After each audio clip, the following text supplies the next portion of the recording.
इस सत्संग में पधारे हुए धर्म प्रेमी भक्ति स्वरूपा माताओं तथा बहनों श्रोतागण सभी को बार बार नमन।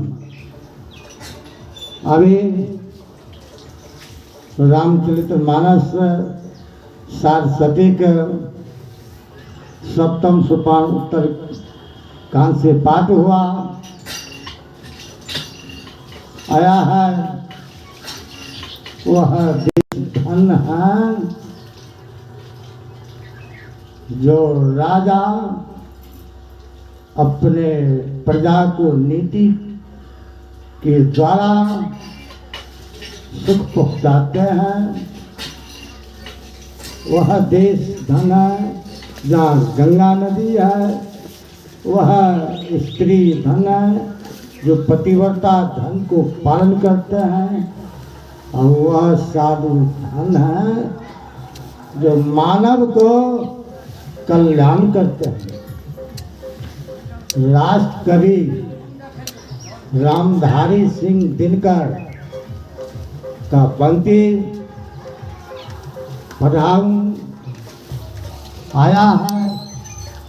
वध का अंतिम मोल राम ने दिया त्याग, सीता को जीवन की संगनी, प्राण की मणि को सुपुनीता को दिया अस्थि ने, दधीचि ने शिविन अंग कतर कर, हरिचंद्र ने कफन मांगते हुए सत पर अर कर, ईसा ने संसार हेतु सूली पर प्राण घमाकर, अंतिम मूल दिया गांधी ने 3 गोली खाकर, हंसकर लिया होठों पर वक्त का पारा, अमर हुआ सुखराज जगत में पीकर बिस्कर प्यारा, मरकर भी मंसूर नियति की सब पाया न छोड़ी, उत्तर में चीख कर बूटी बूटी बोली।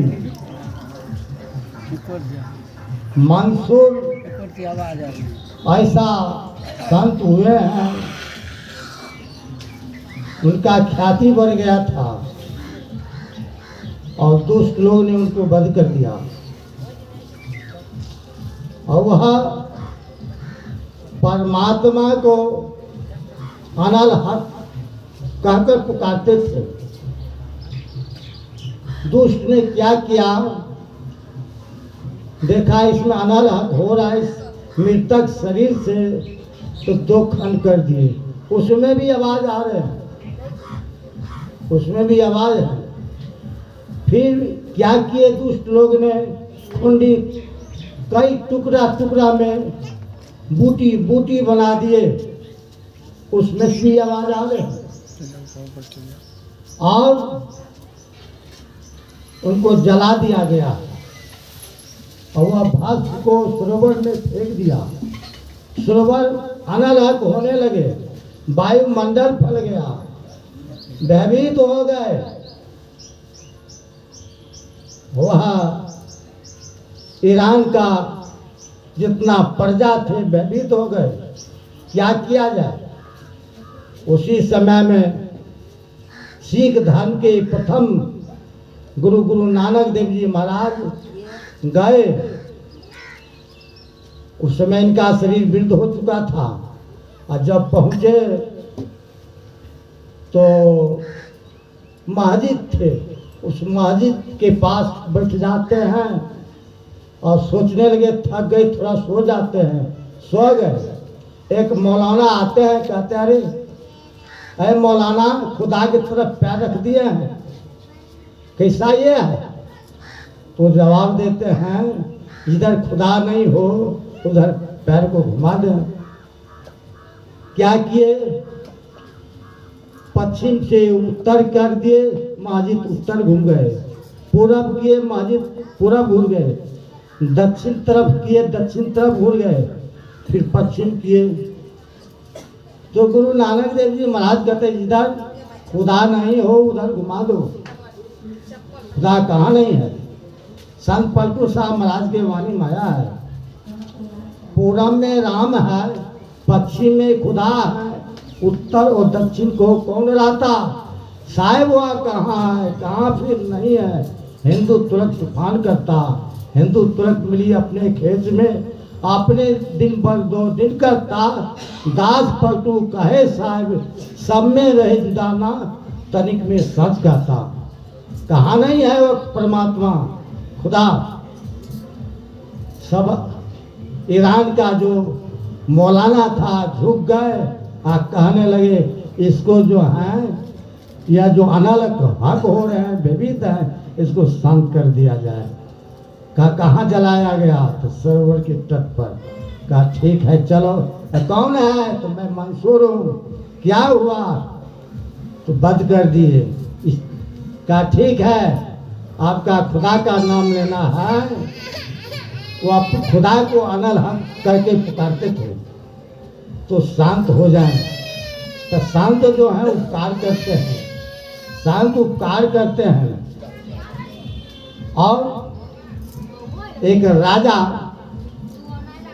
एक लड़का कोई बदमाशी किया था, उसको फांसी पर चढ़ा दिया। अब फांसी पर जब चढ़ा दिया, क्या इसको फांसी पड़ जाएगा? उसी राज दरबार में एक साधु जाते हैं भिक्षाटन करने के लिए। देखते हैं फांसी का फंदा चढ़ा हुआ है। अब प्रजा लोग आया हुआ देखने के लिए कि यह फांसी चढ़ रहा है, किस तरह का इनका प्राण जाएगा, कैसे मरेंगे, यह दृश्य को देखें। तो आया है वो साधु राज दरबार में। सोचते हैं कि गृहपति के यहाँ सत्संग किए थे और हमारे पास गृहपति ने कुछ मिठाई दिया है, अब यह कुछ क्षण में ये संसार से चला जाएगा, इसको जो है उपकार कर देते हैं। तो मिठाई उस बालक को दे देते हैं। बालक यह मिठाई खा लो, खिला दिए। कुछ देर बाद एक और साधु आते हैं राज दरबार में भिक्षाटन करने के लिए। सोचते हैं कि यह कोई दृश्य पड़ा फंदा के सब, सोचते हैं यह कोई गलती किया होगा। राज दरबार में फंदा या फांसी पड़ रहा है, क्या करें? उपकार कर देते हैं। साधु तो उपकारी होते हैं। वो क्या किए?